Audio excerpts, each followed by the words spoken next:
Hello, my dear friends. In history, royal deaths are often remembered as dramatic, heroic, or tragic moments filled with ceremony and meaning. Crowns, thrones, and legacy usually demand dignity, even at the very end. But history does not always obey dignity. Sometimes power ends quietly. Sometimes it ends awkwardly. And sometimes it ends in ways so deeply human and uncomfortable that later generations struggle to speak of them openly. Royal life was surrounded by ritual. Kings and queens lived under constant watch, protected by guards, physicians, servants, and sacred traditions. Their lives were controlled, structured, and elevated far above ordinary people. Yet death, unlike ceremony, does not respect status. It arrives without permission.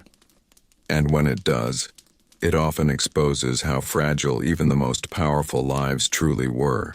In many royal courts, death happened in public or semi-public spaces.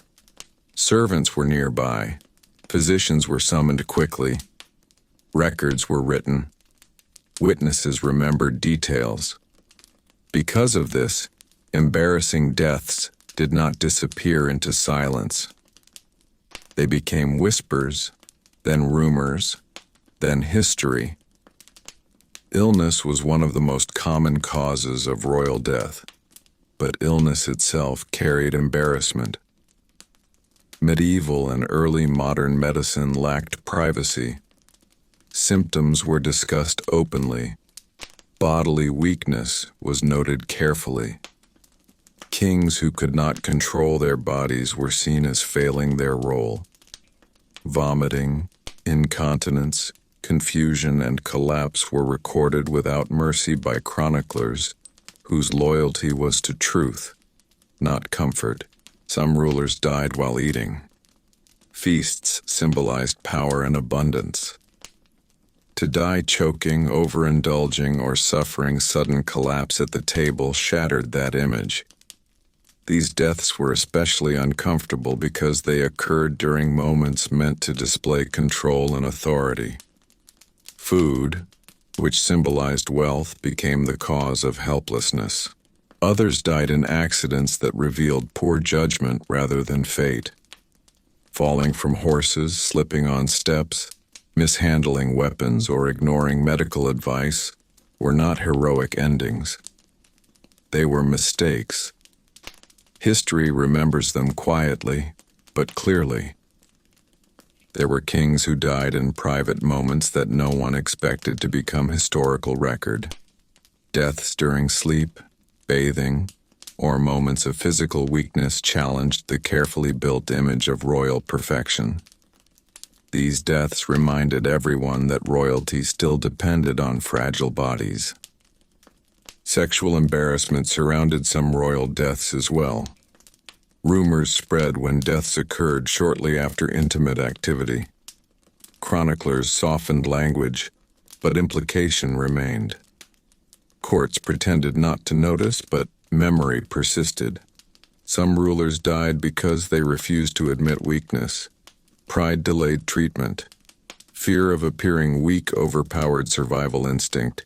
These deaths were embarrassing because they were avoidable. Power became the cause of its own end. Others died while trying to prove strength they no longer had. Aging kings who insisted on hunting, riding, or training beyond their ability sometimes paid with their lives. The desire to appear powerful overrode caution. Public reaction mattered deeply. When a ruler died in an awkward way, the court often rushed to reframe the story.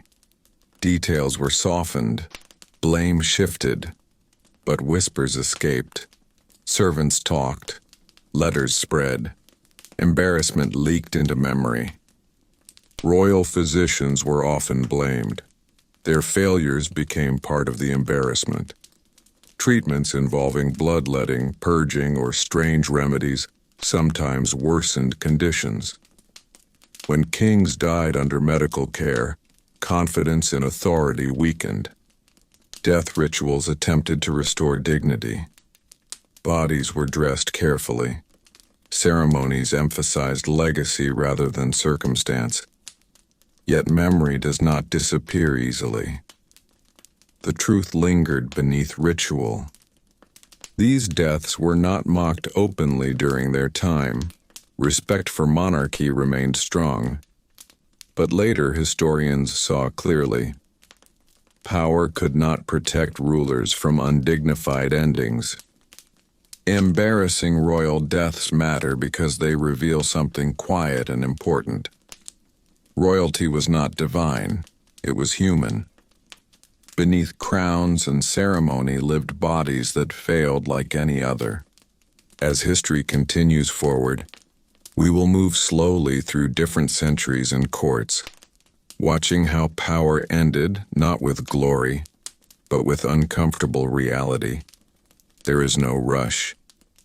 These stories unfold quietly, one after another, each revealing how even the most elevated lives could not escape the ordinary limits of being human. As centuries moved forward, royal courts became even more obsessed with appearances, and this made embarrassing deaths harder to hide and more painful to remember. Power was no longer just inherited, it had to be performed daily. Kings and queens were expected to embody strength, control, and divine favor. When death arrived in an undignified form, it exposed how fragile this performance truly was. One recurring source of embarrassment was digestive failure.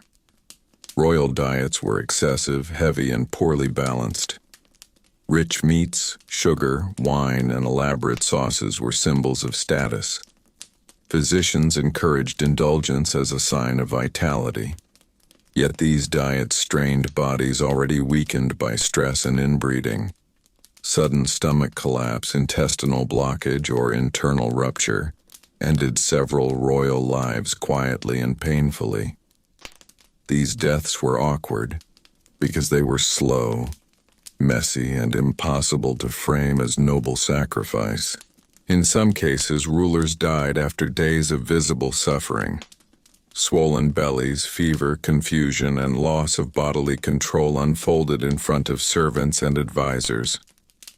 The body of the ruler, once sacred, became something pitiable.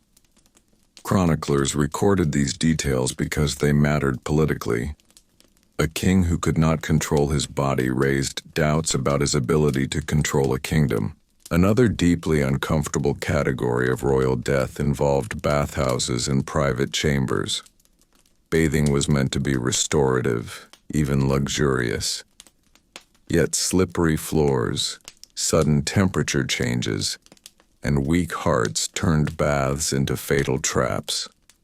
A ruler collapsing naked or semi-clothed stripped away layers of royal symbolism in an instant.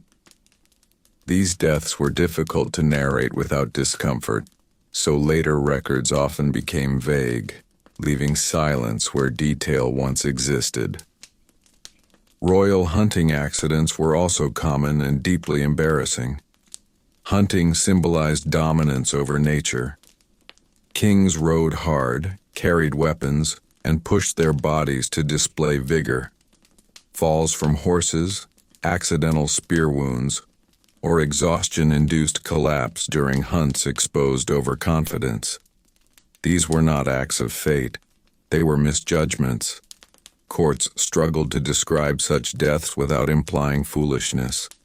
Medical embarrassment grew as medicine advanced slowly but confidently. Physicians believed deeply in their methods. Bloodletting, purging, enemas, and toxic mixtures were applied aggressively. Some rulers died not from illness, but from treatment itself. When kings weakened rapidly under medical care, it created quiet panic. Authority rested on the illusion of control. A king dying because his doctors drained him too far shattered that illusion. Embarrassment also followed rulers who died alone. Some kings collapsed without witnesses found later by servants. Death without ceremony suggested abandonment or neglect. Courts worked quickly to erase loneliness from the narrative, but memory persisted. There were also rulers whose deaths were delayed by denial. Pain was ignored, symptoms were hidden. Admitting weakness felt more dangerous than death. By the time help was accepted, it was too late. These deaths were humiliating because they were avoidable. In several cases, royal deaths became embarrassing because of timing. Deaths that occurred during celebrations, weddings, or moments of triumph felt especially cruel and awkward. Joy turned instantly into confusion. Courts froze. Ritual collapsed. The sudden contrast intensified the discomfort. Sexual rumors followed some royal deaths quietly. Even without proof, timing invited speculation. Courts avoided written confirmation, but gossip survived in letters and memoirs. These deaths lingered in shadow rather than record. What makes these deaths so uncomfortable is not mockery but recognition. Royal bodies failed in familiar ways. They slipped, weakened, overate, ignored warnings, and trusted flawed medicine. Power could not protect them from basic human limits. As royal systems grew more complex, so did the effort to control memory. Official history softened language. Embarrassment was buried under ceremony. Yet the truth never vanished completely. It lived in marginal notes, private letters, and quiet repetition. And so, moving forward through history, these deaths continue to appear again and again, not loudly, not dramatically, but quietly and awkwardly. Reminders that crowns could elevate a life, but they could not guarantee a dignified end. As royal power spread across Europe and beyond, courts became places of constant observation, and this made embarrassing deaths even harder to escape. Every movement of a ruler was watched, recorded, and remembered. Servants stood nearby. Physicians waited in adjoining rooms. Advisors listened behind doors. When death arrived in an undignified way, it unfolded in front of many eyes, and those eyes carried the memory forward. One of the most uncomfortable patterns in royal history was death caused by bodily failure, during moments meant to display control. Coronations, councils, feasts, and religious ceremonies were designed to show stability.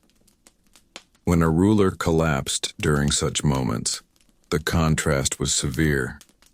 A king fainting, losing speech, or falling helplessly from a throne disrupted the illusion of divine authority. These deaths were rarely sudden. Weakness appeared first. Hands trembled, speech slowed, confusion grew. Everyone noticed. Chronic illnesses often reached their final stage publicly. Gout, obesity, infections, and inherited conditions weakened many rulers over years. By the time death arrived, the body had already betrayed power repeatedly. Swollen limbs, difficulty walking, and visible pain were signs that could not be hidden. When death finally came, it felt less like a dramatic event and more like the quiet collapse of something already fragile. This gradual decline embarrassed courts because it suggested decay rather than fate. Another source of discomfort was death caused by medical intervention. Royal physicians held high status, yet their treatments were aggressive and often harmful. Bloodletting weakened already fragile bodies. Purging caused dehydration. Toxic substances were prescribed with confidence. When a ruler died shortly after treatment, whispers followed. Was it illness, or was it medicine? Courts avoided answering directly. Responsibility was blurred. Embarrassment settled quietly. Some royal deaths became awkward because of location. Deaths in bedrooms, corridors, staircases, or latrines stripped away ceremony completely. A ruler dying while walking alone or using a private space challenged the carefully managed image of constant dignity. These deaths were difficult to narrate without detail, so records often became vague. Silence replaced explanation. Royal accidents revealed human error. Kings tripped, slipped, misjudged strength, or ignored fatigue. Falling down stairs, collapsing from exhaustion, or mishandling weapons were not heroic ends. These deaths carried embarrassment because they suggested carelessness rather than destiny. In certain cases, rulers died while trying to appear strong despite visible weakness. Refusing rest, refusing physicians, or insisting on physical activity beyond capability led to sudden collapse. These deaths were not mysterious. They were witnessed. Advisors knew. Servants saw. The effort to appear powerful became the cause of humiliation. There were also deaths marked by loss of bodily control. Vomiting, incontinence, delirium, and confusion were common near the end of life. In royal settings, these moments were especially uncomfortable. Servants were trained to remain silent, but memory persisted. Chroniclers softened language, but the reality remained known. Embarrassment deepened when succession followed immediately. A new ruler had to rise quickly, often standing beside a body that had failed publicly. Ceremony rushed to cover discomfort. Ritual attempted to erase memory. But the contrast between decay and continuity lingered. Some deaths were embarrassing because they revealed isolation. A ruler found dead alone suggested neglect or fear. Courts worked hard to rewrite these stories, emphasizing suddenness or privacy. Yet the absence of witnesses spoke loudly. As time passed, these deaths were retold quietly, not as mockery but as caution. Power could not control the body. Ritual could not prevent weakness. Memory preserved these moments not to shame, but to remind. Royal death, when stripped of ceremony, often looked ordinary. That ordinariness was the most uncomfortable truth of all. As royal dynasties continued across generations, embarrassment surrounding death did not disappear. Instead, it became more complicated because courts grew larger, records became more detailed, and the distance between royal image and human reality widened even further. The more carefully power was performed, the more uncomfortable its collapse became. One recurring source of embarrassment in royal deaths was inherited weakness. Royal families often married within limited circles to preserve bloodlines and alliances. Over time, this produced fragile bodies, chronic illness, deformity, infertility, and early death followed. When a ruler died young or unexpectedly due to inherited conditions, courts struggled to explain it. Blame shifted toward fate, divine will, or vague illness. But the truth was visible. The body itself told a story of weakness that power could not hide. Some rulers died after long periods of mental decline. Confusion, memory loss, paranoia, or inability to recognize advisors unfolded slowly. These conditions were deeply embarrassing because kings were expected to embody reason and judgment. When death arrived after years of visible mental decay, it raised uncomfortable questions about past decisions made while the ruler was already unwell. Courts avoided revisiting those years, but memory remained. There were also royal deaths marked by fear. Fear of poisoning, assassination, or betrayal led some rulers to isolate themselves. Refusing food, medicine, or contact weakened the body. Death caused by starvation, dehydration, or untreated illness followed. These deaths were humiliating because they suggested paranoia rather than strength. Power turned inward and consumed itself. Poisoning itself created embarrassment even when unproven. Sudden deaths during meals, travel, or celebrations sparked rumors instantly. Courts rushed to deny foul play, but denial often increased suspicion. The idea that a ruler could be quietly removed undermined authority. Even when poisoning was not confirmed, the whisper alone damaged dignity. Some deaths became embarrassing because they exposed court incompetence. Guards failed. Physicians hesitated. Advisors argued while the ruler weakened. Delay replaced action. When death followed, blame circulated silently. No one wanted responsibility. Official records became vague. Embarrassment spread through silence. Execution-related deaths also carried discomfort. Deposed kings and queens died not as martyrs but as prisoners. Their final days were marked by humiliation rather than ceremony.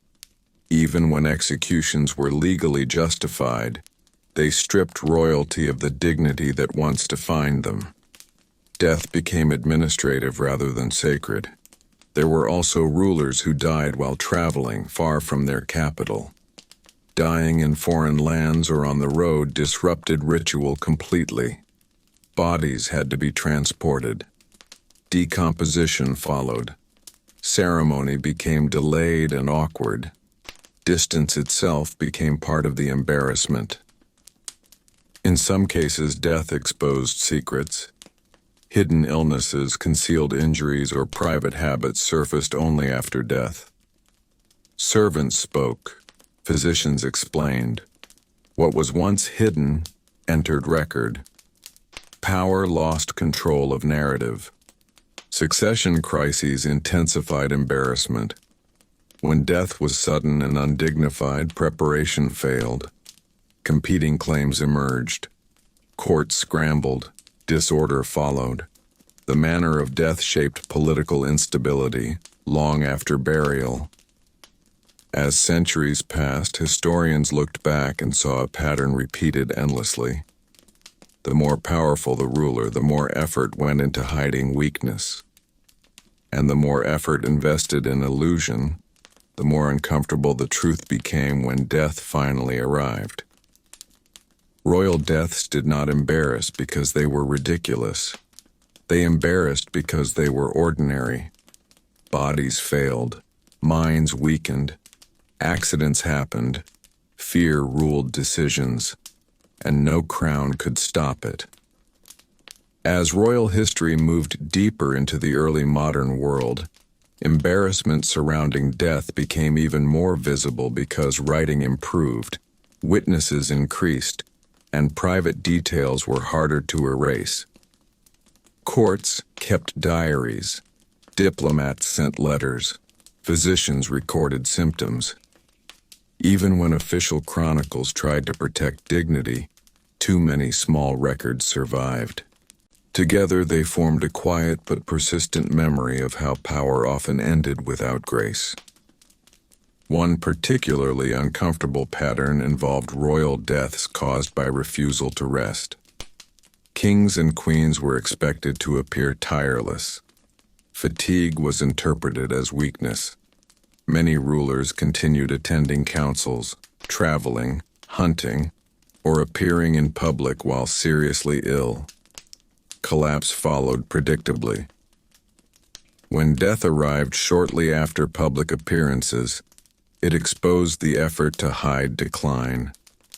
Observers remembered trembling hands, pale faces, and confused speech.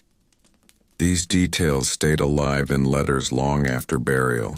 Another recurring source of embarrassment was death during treatment. As medicine gained confidence, physicians became more invasive. Royal patients were subjected to repeated bloodletting, aggressive purging, and strict regimens that weakened them further. Some rulers died while physicians argued beside the bed. Others died after being drained repeatedly until the body could no longer recover.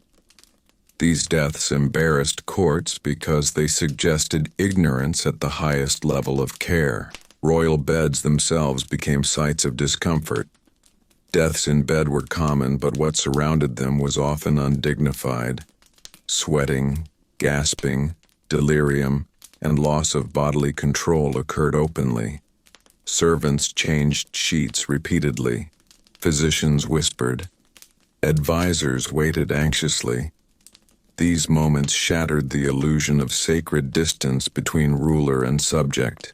Embarrassment also followed deaths caused by misplaced trust.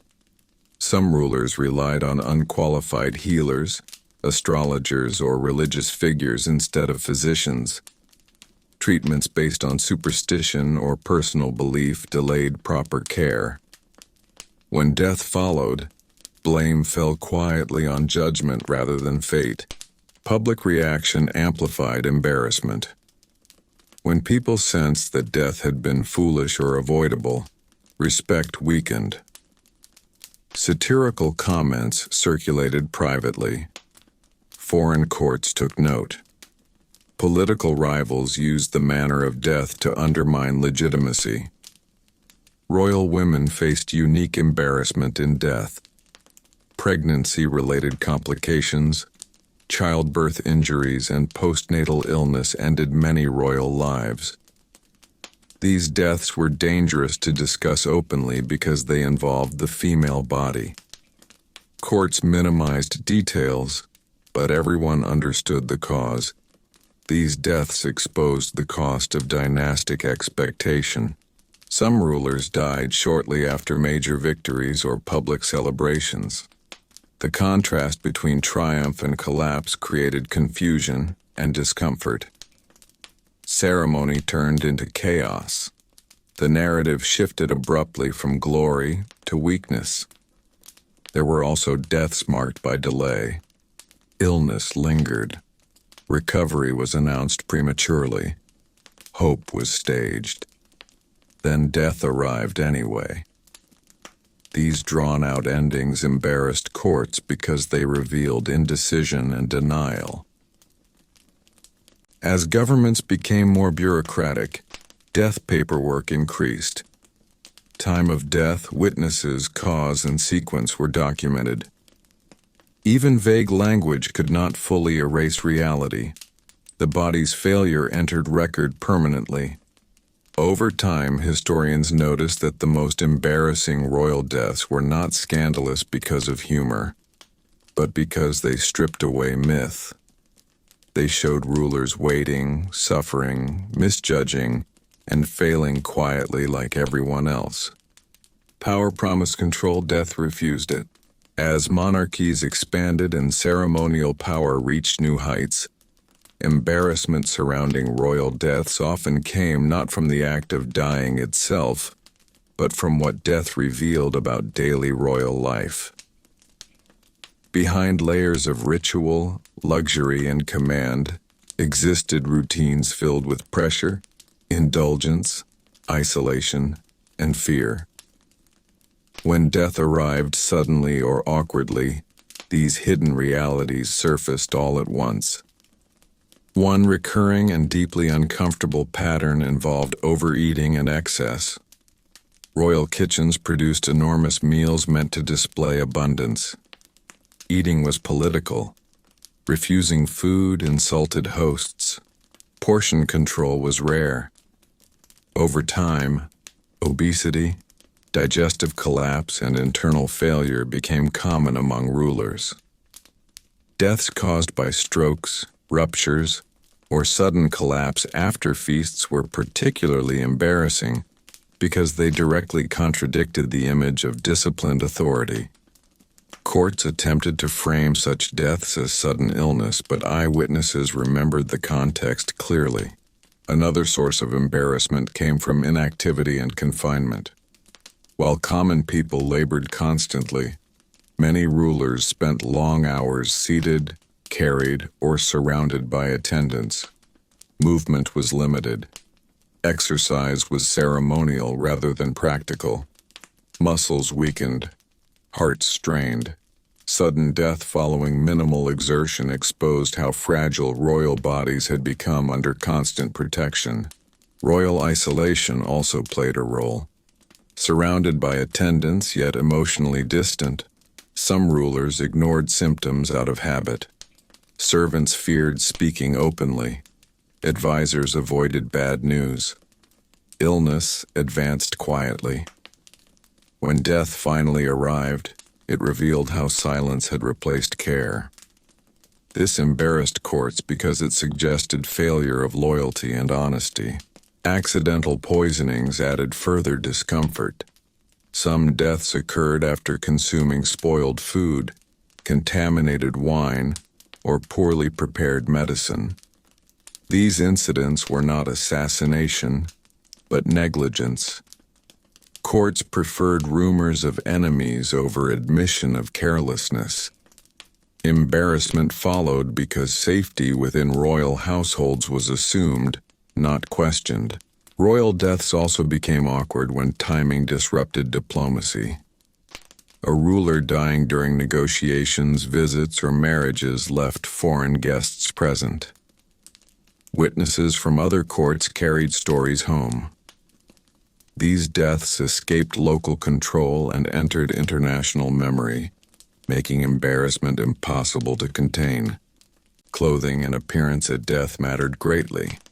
A ruler dying disheveled, partially dressed, or unprepared contradicted ceremonial expectations.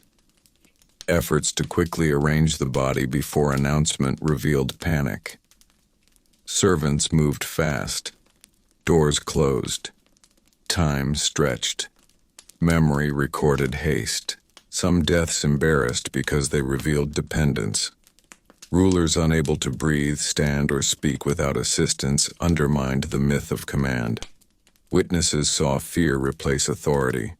Courts avoided discussing these moments, but silence itself confirmed discomfort.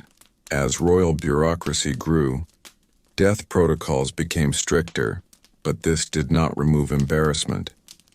Instead, it preserved it more carefully.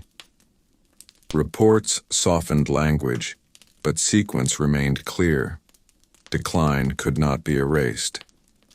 Over generations, these deaths formed a quiet pattern. Power elevated life, but it also isolated it. When death arrived, it exposed everything that ceremony had tried to hide. As monarchies matured and royal image became more carefully managed, embarrassment surrounding death increasingly came from contradictions between public myth and private reality. Rulers were presented as chosen, stable, and divinely favored, yet their final moments often exposed anxiety, confusion, and loss of control. The closer a ruler lived to ceremony, the harsher the contrast became at death. One uncomfortable pattern involved panic at the end.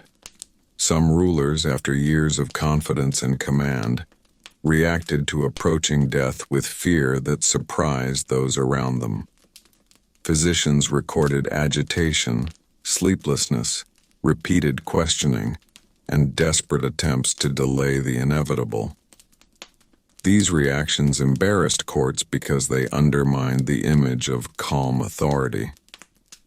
Death revealed vulnerability that no ritual could soften.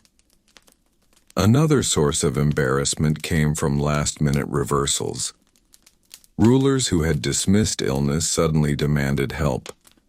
Those who mocked physicians begged for treatment. Orders were shouted, then contradicted. Witnesses remembered confusion rather than dignity. These moments suggested that certainty was performance, not reality. Religious behavior at death also created discomfort. Some rulers who had lived publicly devout lives hesitated, doubted, or delayed confession. Others demanded extreme rituals, excessive prayer, or repeated absolution. Clergy complied, but memory lingered. Faith under pressure looked different than faith on display. Family presence sometimes intensified embarrassment. Arguments over succession erupted at bedsides. Relatives negotiated while the ruler still lived. These scenes exposed ambition and tension, usually hidden behind ceremony. Death became transactional rather than sacred. Royal deaths also embarrassed because of what was said aloud. Delirium revealed thoughts better left unspoken. Accusations, regrets, or confessions slipped out. Servants heard them, physicians recorded them. Courts later worked to erase these words, but traces remained. Some rulers died after prolonged dependence on others. Being fed, washed, turned, or restrained contradicted lifelong authority. These moments were not meant for record, yet witnesses existed. Dependency replaced command quietly. Deaths following failed public projects carried symbolic embarrassment. A ruler dying shortly after announcing reform, war, or construction left unfinished ambition behind. Death froze intention without fulfillment. The handling of the body itself created discomfort. Rapid decomposition, odor, or visible damage forced hasty action. Embalming failed sometimes. Transportation caused issues. These practical realities clashed with sacred expectation. Foreign observers amplified embarrassment. Diplomats reported details home. Rival courts compared endings. A weak death weakened reputation beyond borders. As centuries passed, these patterns repeated with remarkable consistency. Despite increasing control over narrative, the body resisted performance. Death stripped power of language, leaving only fact. Royal embarrassment at death was not about ridicule, it was about exposure. Authority demanded distance from ordinary life. Death closed that distance instantly. As royal states grew more centralized, embarrassment surrounding death increasingly spread beyond the palace walls and into the wider population. News traveled faster. Printing expanded. Gossip crossed borders.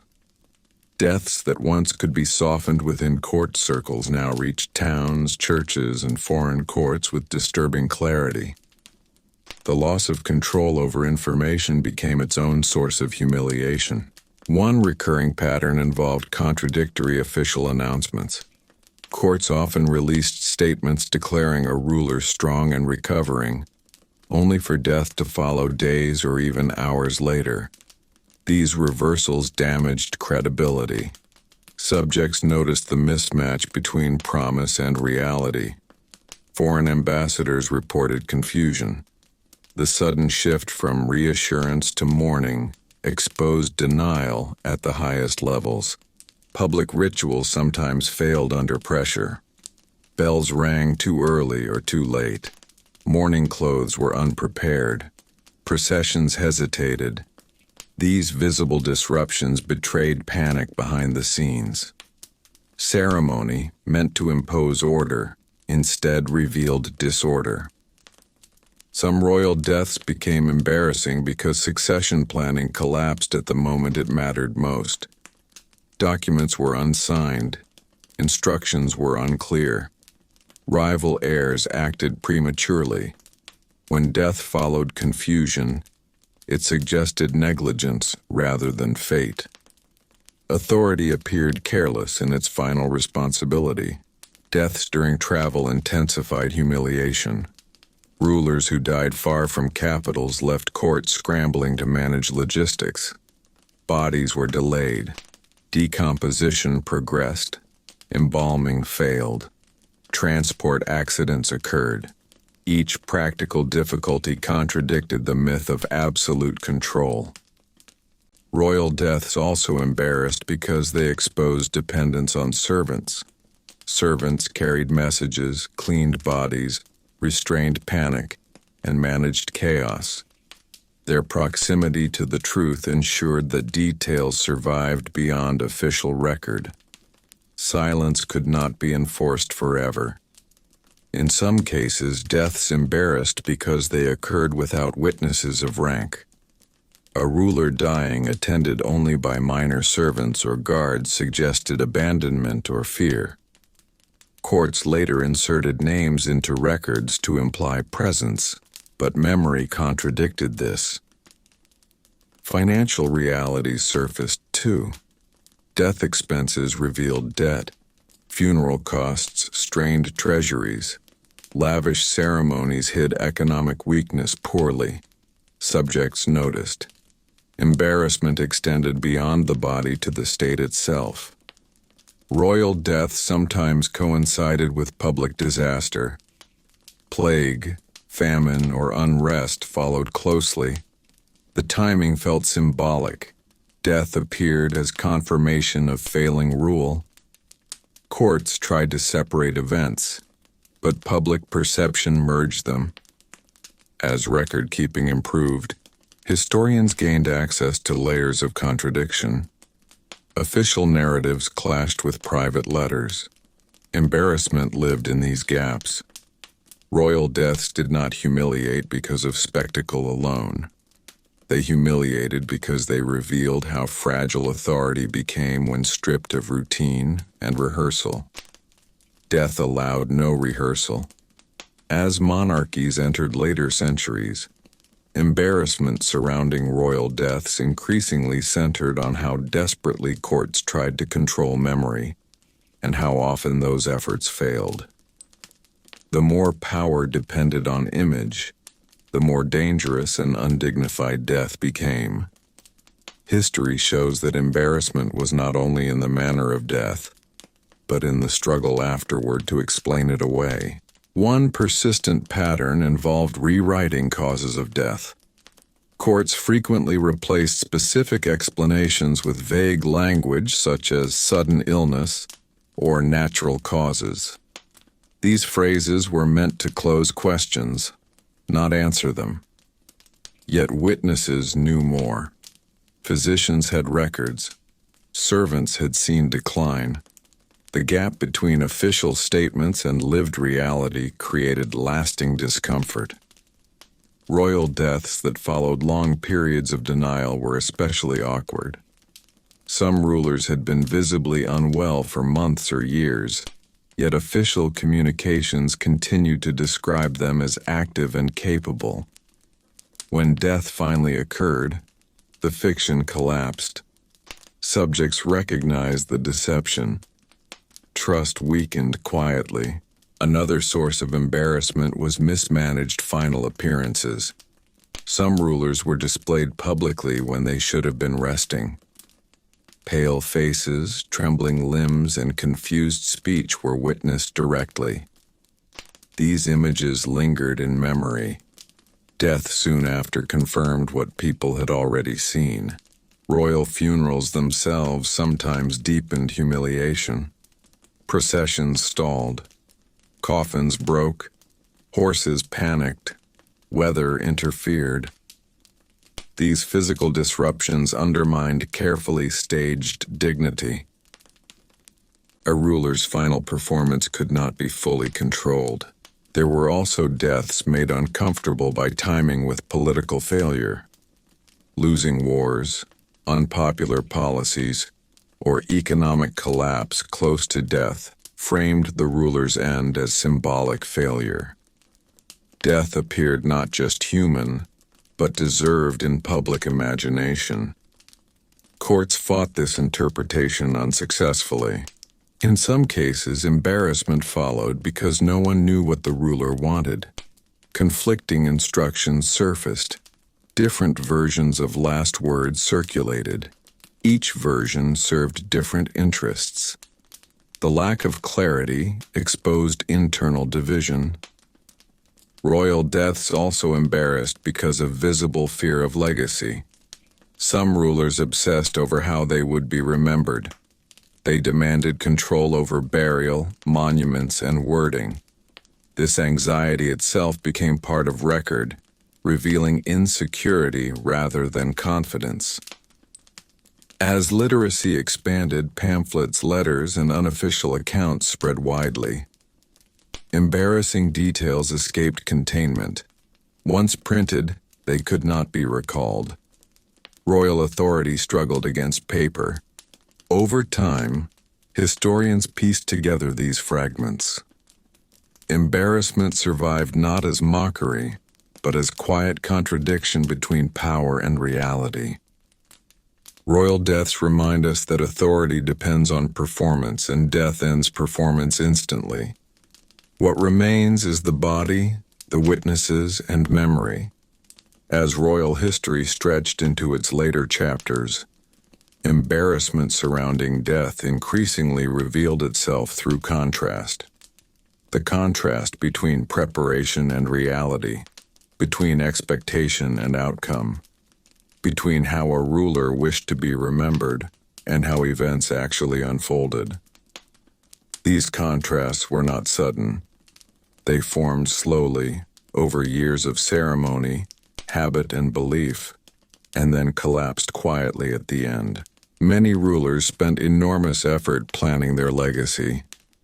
Tombs were designed decades in advance. Funeral routes were mapped. Epitaphs were drafted. Yet death rarely followed plan. Sudden collapse, infection, or accident disrupted even the most carefully arranged endings. When a ruler died far from the intended burial site, when preparations were unfinished, or when death arrived before ritual could begin, embarrassment followed. The gap between intention and reality became impossible to hide.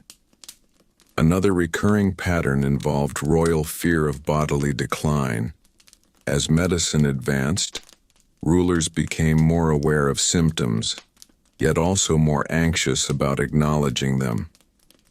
Pain was hidden, weakness denied. The final days often unfolded behind closed doors, but enough people were present to witness decline. When death arrived after prolonged secrecy, embarrassment deepened because the effort to hide had clearly failed. Some deaths became uncomfortable because of witness imbalance. Too many servants and too few equals stood present. A ruler surrounded only by attendants, not peers, suggested isolation rather than command. Courts later adjusted records to imply dignified presence, but memory resisted revision. Embarrassment also followed rulers who died while engaged in unremarkable routine. Death during writing, reading, eating, or resting stripped away myth entirely. These were not moments of command or ritual. They were ordinary human actions. Ordinary death felt inappropriate for extraordinary status. Royal deaths also exposed dependency on timing.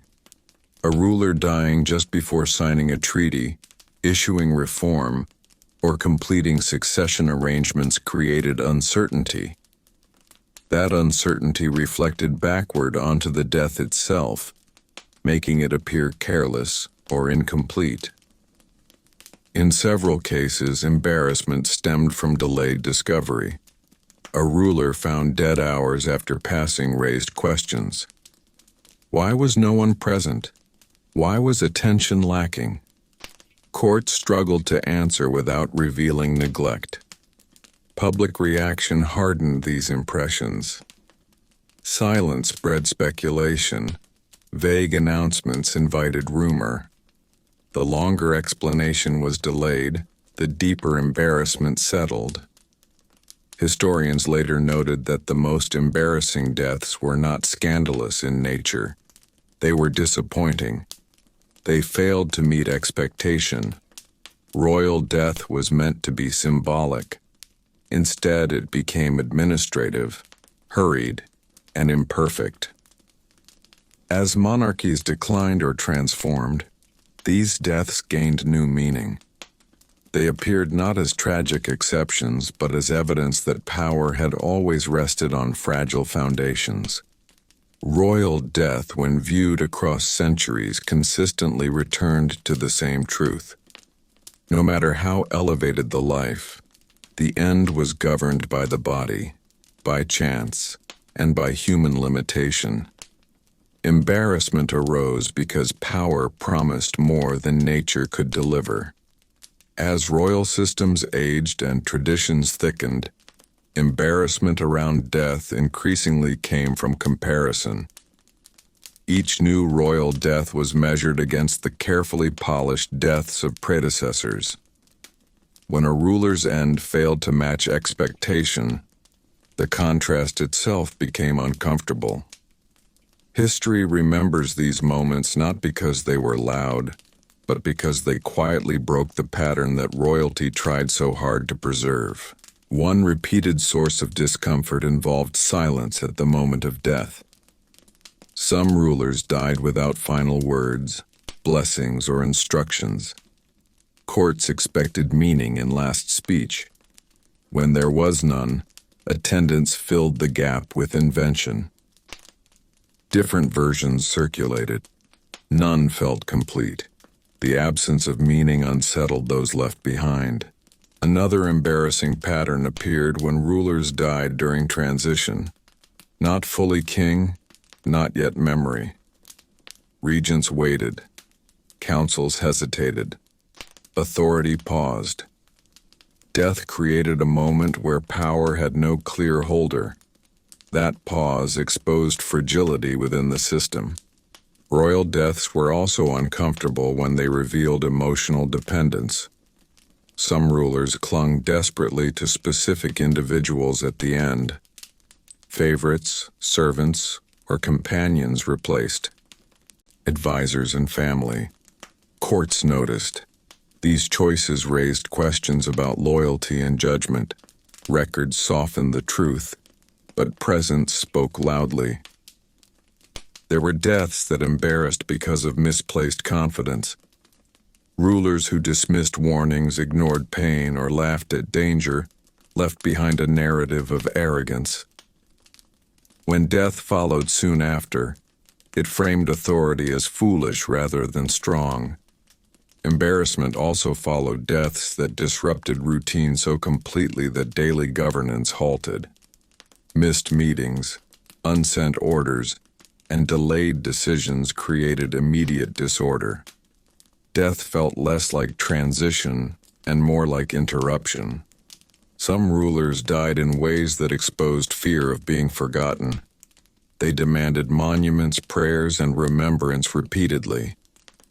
This anxiety contradicted the image of confidence monarchy required. The effort to secure memory revealed insecurity. Royal deaths also embarrassed because of unfinished correction, promised reforms left undone, apologies never given, conflicts unresolved. Death froze imperfection in place. As printing and literacy expanded further, these imperfections spread faster. Letters crossed borders, accounts multiplied, embarrassment escaped control. Looking back, historians observed that royal embarrassment at death did not weaken monarchy instantly. It weakened belief slowly. Each undignified end chipped away at the myth of permanence. Royal death was meant to affirm continuity. Instead, it often revealed disruption. As royal power moved closer to the modern age, embarrassment surrounding death increasingly came from exposure. Courts could no longer fully control who saw, who wrote, and who remembered. Diplomats, doctors, clerks, and even guards produced accounts. The private moment of death expanded outward, becoming something observed, documented, and quietly compared across nations. One persistent source of discomfort was medical disagreement at the bedside. Physicians argued openly over treatments while the ruler weakened. One prescribed bleeding, another rest, another prayer. Conflicting instructions created confusion.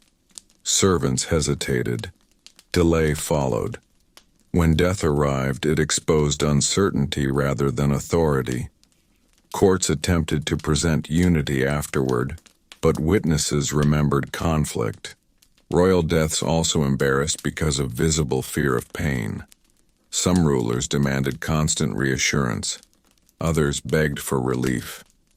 Groans, panic, and distress contradicted the expectation of composed dignity. Chroniclers softened language, but letters described reality more clearly. Another pattern involved false recovery announcements. Courts announced improvement to prevent panic. Bells rang. Messages spread. Then death followed quickly. The reversal undermined credibility and made the final moment feel staged rather than sincere. Embarrassment deepened when rulers died while avoiding responsibility. Some delayed decisions, postponed succession planning, or refused to name heirs until the end. When death arrived suddenly, chaos followed. Authority appeared careless. Royal deaths also exposed dependence on routine. When daily rituals stopped, the system stalled. Death revealed how much governance relied on habit rather than resilience. Some deaths embarrassed because of unprepared bodies, lack of embalming materials, poor preservation, or decay before ceremony forced haste. The physical reality clashed sharply with sacred expectation. Witness hierarchy mattered. Death attended only by servants suggested isolation.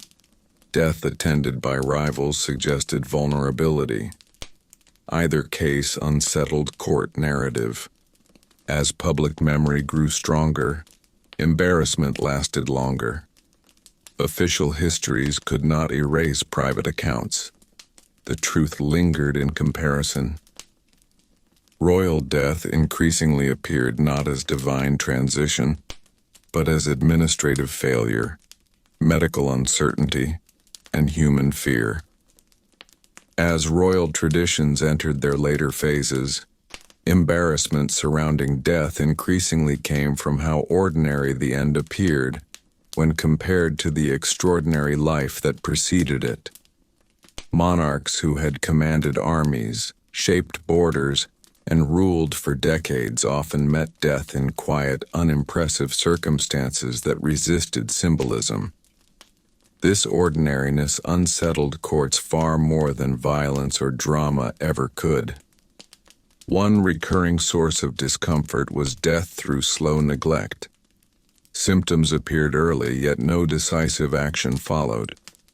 Physicians were consulted repeatedly without conclusion. Remedies changed daily. Meanwhile, the ruler weakened gradually. When death finally arrived, it did not feel sudden or meaningful. It felt overdue. This delay embarrassed courts because it suggested helplessness rather than fate. Royal deaths also became awkward when they revealed dependence on routine servants rather than state officials. Cooks, valets, nurses, and guards often spent more time with the dying ruler than ministers or family. These lower-ranking witnesses carried the most accurate memories. Their proximity made it impossible to maintain idealized narratives. Another uncomfortable pattern involved contradictory memories. Different witnesses recalled different final moments. Some described calm. Others remembered agitation. Courts struggled to reconcile these versions. Official accounts chose one, but alternative memories persisted quietly. Embarrassment also followed deaths that occurred without clear cause. Sudden collapse without visible injury or illness fueled speculation. Courts denied poison. Physicians hesitated. Silence filled the gap. Mystery itself became humiliating because authority failed to explain its own end. Some rulers died during periods of irrelevance. Having already ceded power to regents or councils, their deaths lacked impact. No crisis followed. Life continued almost unchanged. This lack of consequence felt deeply uncomfortable for institutions built on symbolism. Royal deaths also embarrassed because of misaligned timing with public emotion. A ruler dying after years of unpopularity received muted response. The absence of mourning exposed disconnect between image and reality. There were deaths marked by unintended witnesses. Messengers, servants, or visiting foreigners arrived unexpectedly and saw decline firsthand. Their accounts traveled beyond court control. As governments modernized, the inability to fully manage these narratives became clearer. Embarrassment lingered not because of scandal, but because the truth resisted polish. Royal death revealed the final limit of power, the inability to control memory completely. As royal authority moved closer to the modern world, embarrassment surrounding death increasingly came from comparison with ordinary people. Monarchs were no longer the only ones recorded in writing. Merchants, officers, doctors, and travelers left accounts. When royal deaths began to resemble the deaths of common citizens, the illusion of separation weakened. This similarity itself became deeply uncomfortable. One repeated pattern involved death from preventable causes. Simple infections, untreated wounds, minor fevers, or complications that could have been managed with rest often ended royal lives. The embarrassment lay not in the illness, but in the failure to act wisely. Courts had access to the best physicians available, yet poor decisions, hesitation, or pride delayed care. When death followed, it suggested that privilege had not brought wisdom. Royal deaths also became awkward when they occurred without dramatic consequence. No rebellion, no war, no divine sign. The kingdom continued almost unchanged. This lack of disruption challenged the belief that royal bodies carried special importance. Death passed quietly, like any other passing. Another uncomfortable source of embarrassment was miscommunication. Messages announcing decline arrived too late. Foreign courts learned of death through rumor rather than official notice. These delays exposed disorder and lack of coordination. Authority appeared clumsy at its most sensitive moment. Some rulers died while attempting to maintain control to the final hour. Orders were issued from bed. Corrections were shouted weakly. Advisors pretended to listen. These scenes revealed strain rather than strength. Control faded visibly. Royal deaths also embarrassed because of failed symbolism. Planned final appearances were canceled. Public blessings never delivered. Ceremonies meant to signal continuity dissolved into haste. Symbolic failure left memory exposed. There were deaths that revealed emotional isolation. Estranged families, absent heirs, or silent courts surrounded the dying ruler. The lack of intimacy contradicted years of public celebration. Power looked lonely. Medical secrecy failed often. Rumors spread faster than official statements. Different versions of illness circulated. Confusion replaced clarity. Embarrassment grew in uncertainty. As monarchies lost absolute authority, their deaths lost sacred framing. What remained was administration, record, and observation. Death became procedural rather than mythic. In this later phase of royal history, embarrassment did not come from scandal alone. It came from recognition.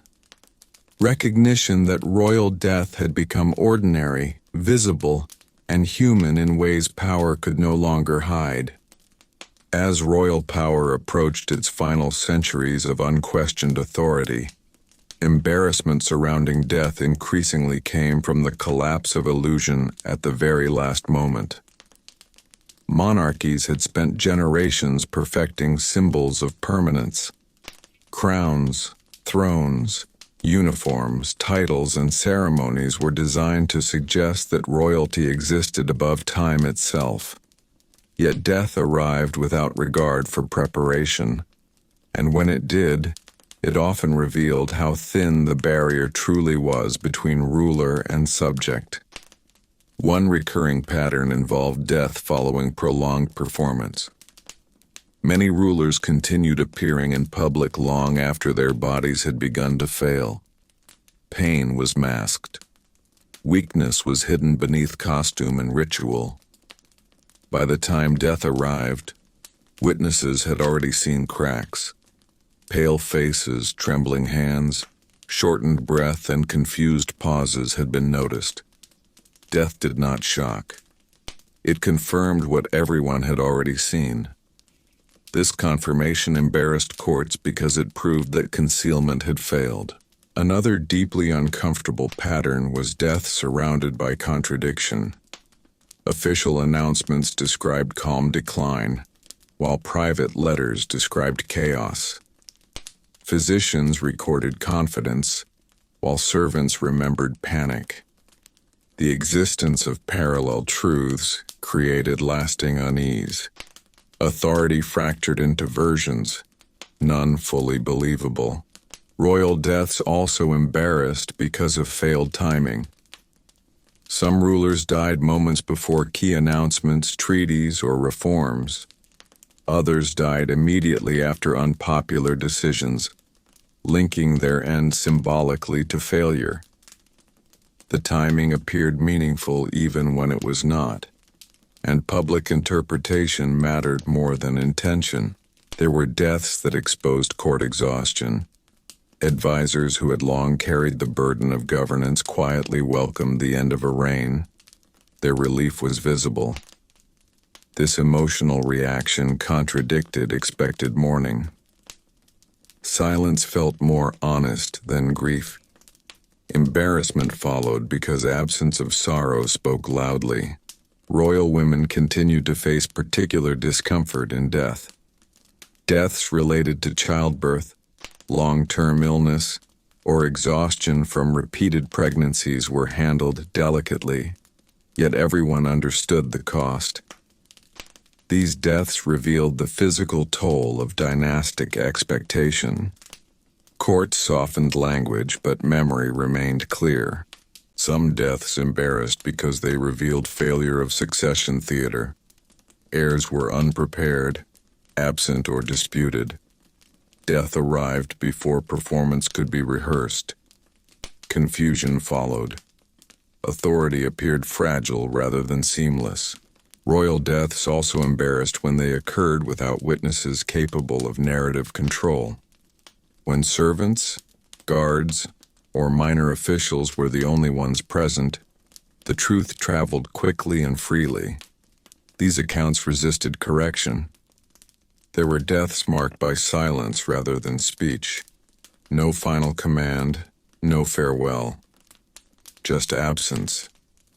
Courts struggled to build meaning around emptiness. Empty endings unsettled institutions built on symbolism. As the modern world approached, embarrassment deepened not because deaths became worse, but because belief became weaker. People expected less myth and noticed more detail. Royal death could no longer rely on unquestioned reverence. Across centuries, these endings accumulated quietly. They did not destroy monarchy instantly. They eroded its mystery slowly.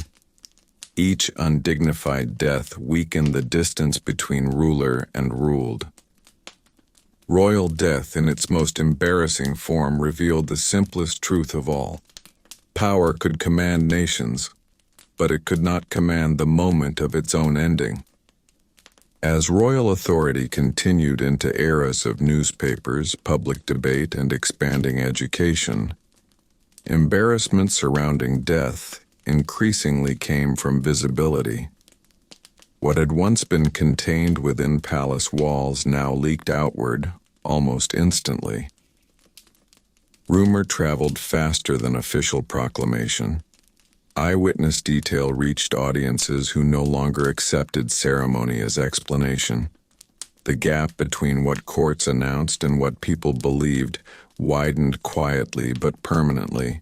One recurring source of discomfort was the failure of privacy. Royal chambers were still guarded, but too many people moved through them. Doctors entered and exited. Clerks recorded times. Guards rotated. Each presence became a potential witness. When death occurred in an awkward state, disoriented, undressed, incoherent, too many people saw too much. Later attempts to sanitize the moment could not erase shared memory. Another pattern involved death during routine governance. Some rulers died mid-conversation, mid-meeting, or while reviewing documents. Pens fell. Papers scattered. Authority ended without transition. These deaths embarrassed institutions because they lacked symbolic closure. Governance stopped abruptly rather than ceremonially. The state hesitated before resuming.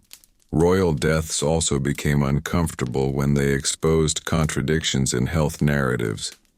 A ruler described publicly as vigorous was privately sustained by attendance, medicine, and constant rest. When death followed suddenly, the fiction collapsed. Observers realized how long reality had been hidden. Trust weakened. There were deaths marked by uncontrolled aftermath. Crowds gathered too early. News spread before confirmation. Markets reacted.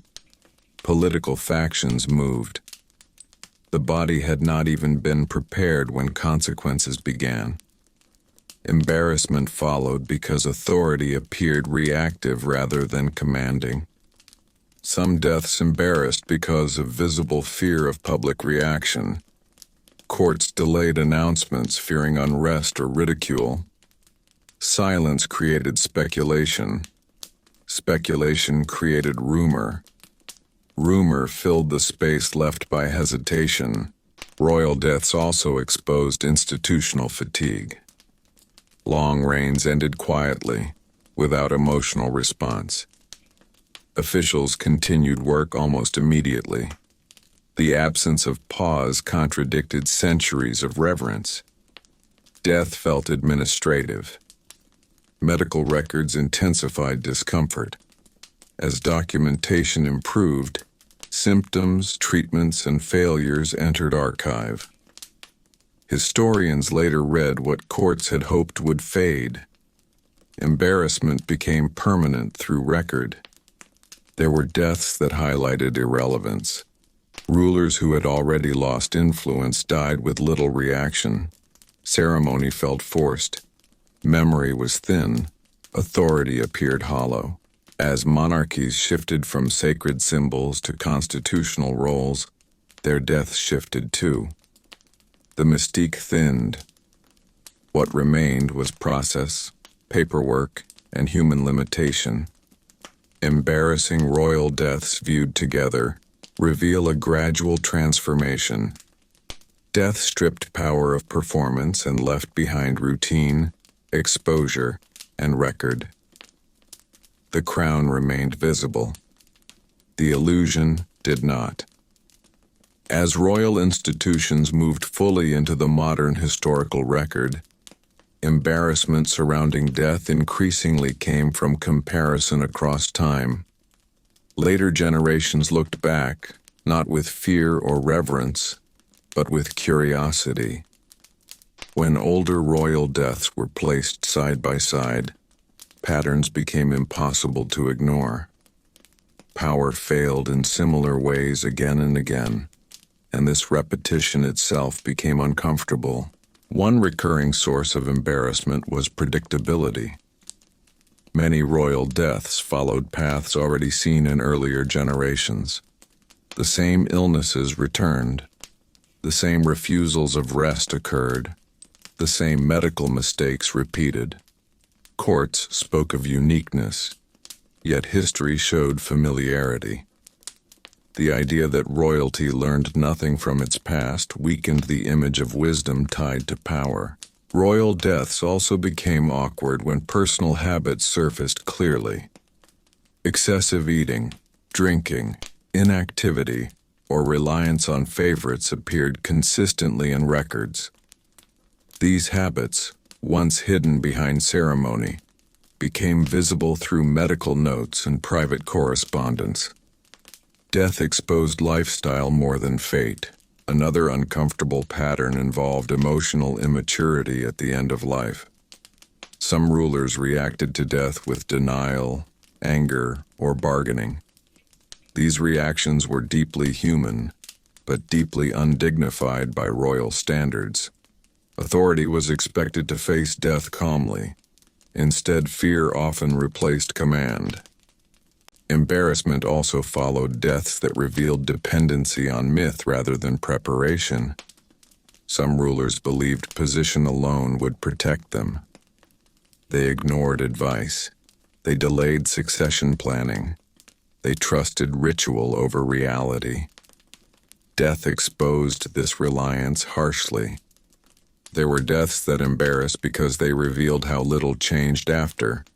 The state continued. Officials adapted. Life moved on. This continuity contradicted the idea that royal bodies anchored the nation. Death appeared less significant than tradition claimed. Royal deaths also became uncomfortable when foreign comparison entered the picture. Diplomats compared endings across courts. A dignified death elsewhere made an awkward death stand out sharply.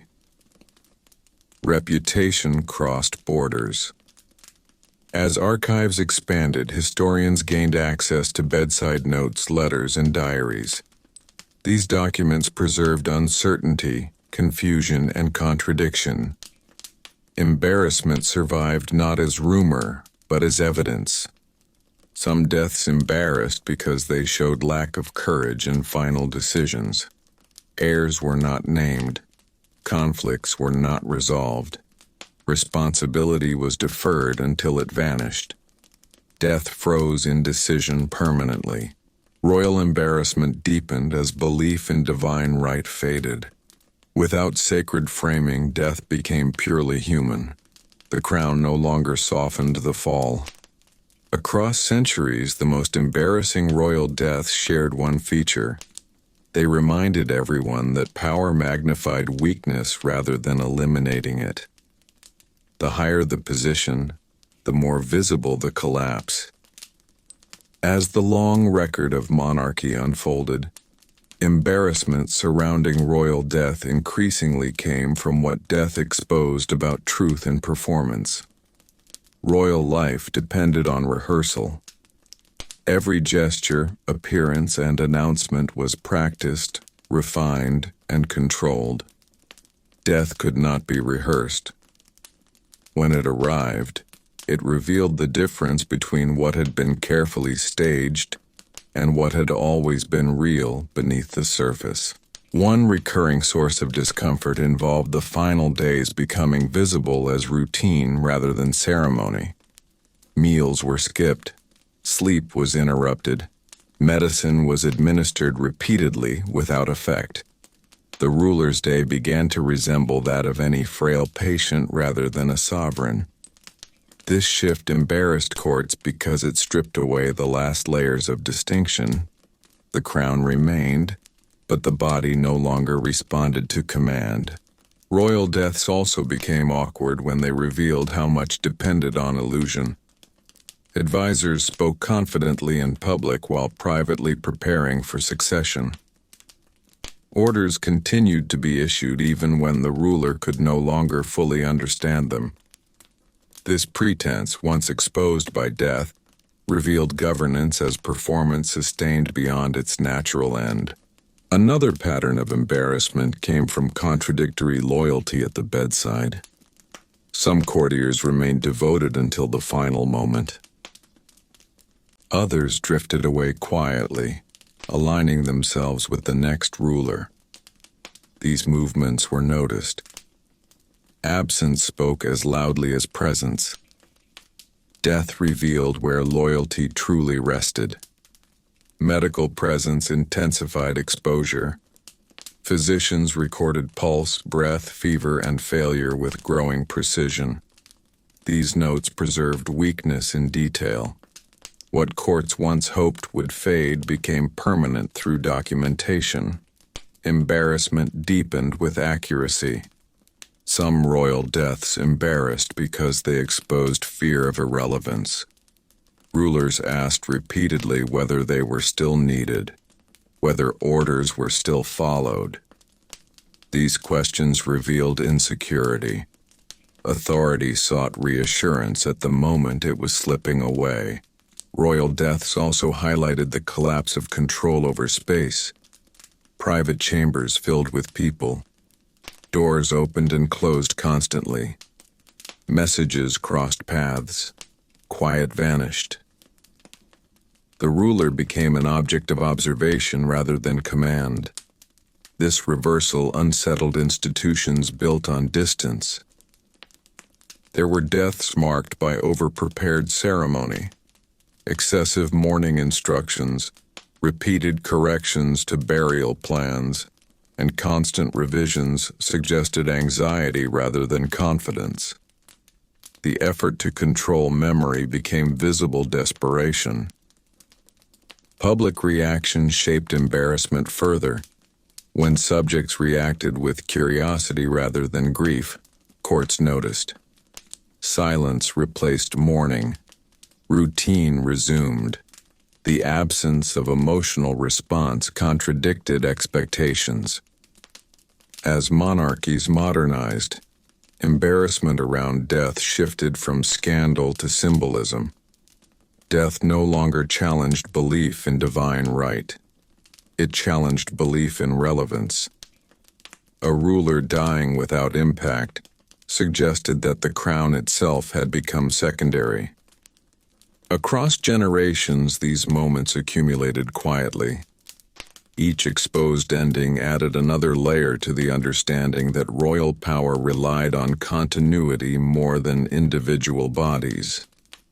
Death revealed this truth without cruelty, simply by existing. As royal history extended across centuries of observation and record, embarrassment surrounding death increasingly came from how little meaning could be forced onto the final moment. Monarchies relied on symbolism to transform events into narratives of stability and continuity. Death resisted that transformation. When a ruler's end failed to carry symbolic weight, the absence itself became uncomfortable. One recurring source of embarrassment involved death without witness capable of authority.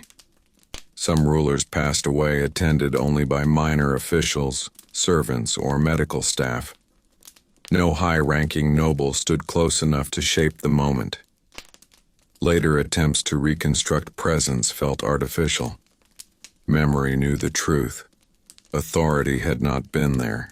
Royal deaths also embarrassed because of unfinished speech. Rulers who attempted to speak final words but could not finish left fragments behind. Different listeners recalled different phrases. None were complete. Courts attempted to assemble meaning from fragments, but uncertainty remained. An incomplete sentence unsettled institutions built on command. Another pattern involved misplaced urgency. In some cases, too many decisions were attempted too late. Documents were rushed. Appointments were signed hastily. Corrections were shouted between breaths. These frantic efforts revealed panic rather than foresight. Death froze chaos rather than concluding order. There were deaths that embarrassed because they revealed how much authority had already shifted elsewhere. Advisors continued issuing instructions while the ruler lay silent. Orders carried the ruler's name, but not their will. Death simply confirmed a transfer that had already occurred quietly. The realization unsettled belief in the ruler's final agency. Royal deaths also became uncomfortable when ritual overwhelmed reality. Excessive ceremony began before death had even occurred. Mourning preparations started prematurely. Bells were tested, guards repositioned. When death finally arrived, it felt anticlimactic. Performance had preceded fact. Some deaths embarrassed because they exposed long-standing neglect. Medical care delayed, family absence unexplained, advisors distracted. Death highlighted failure to protect even the most protected life. Silence followed because explanation would reveal negligence. Embarrassment deepened when records contradicted one another. Medical notes, servant accounts, and official statements disagreed. Historians later saw inconsistency as evidence of discomfort rather than confusion. Truth had been managed, not reported. Royal deaths also exposed dependence on repetition rather than understanding. The same rituals were applied regardless of circumstance. When ritual failed to produce meaning, its emptiness showed. Death remained unchanged. Across time, these endings accumulated into a quiet pattern. The most embarrassing royal deaths were not those that shocked, but those that could not be framed. They resisted myth. They ended without lesson or triumph. Royal death revealed a final truth. Authority could choreograph life, but it could not choreograph its own conclusion. As the long record of monarchy finally settles, the embarrassment surrounding royal deaths reveals itself not as scandal, but as quiet truth. Across centuries, cultures, and systems of power, these endings share a single theme: the inability of authority to fully control how life ends. Crowns could command armies, shape laws, and rewrite borders, but they could not rewrite the body, time, or chance. Royal death embarrassed courts because it exposed the fragile line between symbol and reality. The throne suggested permanence. The body never was. No amount of ritual could stop illness, fear, confusion, or weakness from appearing at the end. Each undignified moment was not a failure of character, but a reminder that power was always layered on top of something deeply human. Over time, the effort to preserve dignity became its own source of discomfort. Vague announcements, softened language, hurried ceremonies, and rewritten records all pointed toward the same anxiety. Courts feared not death itself, but what death revealed. The more carefully the image was maintained in life, the more uncomfortable the collapse felt at the end. These embarrassing deaths did not destroy monarchy in a single moment. They worked slowly. Each one reduced mystery. Each one narrowed the distance between ruler and subject. Each one reminded observers that kings and queens did not leave the world differently than anyone else. They struggled. They hesitated. They declined. They ended. History does not remember these deaths to mock them. It remembers them because they strip away illusion without cruelty. They show that dignity cannot be guaranteed by title, and that control ends where the body ends. In this way, embarrassing royal deaths are not failures of monarchy alone. They are lessons in limitation. As centuries passed and monarchies transformed, these endings lost their power to shock. They became expected. The crown remained important, but no longer sacred. Death completed what history had already begun, returning authority to continuity rather than individual bodies. And so when we look back across the long line of royal endings, awkward, quiet, human, and unfinished, we see something calm beneath the discomfort. Power always depended on belief. Death reminded everyone where belief stopped.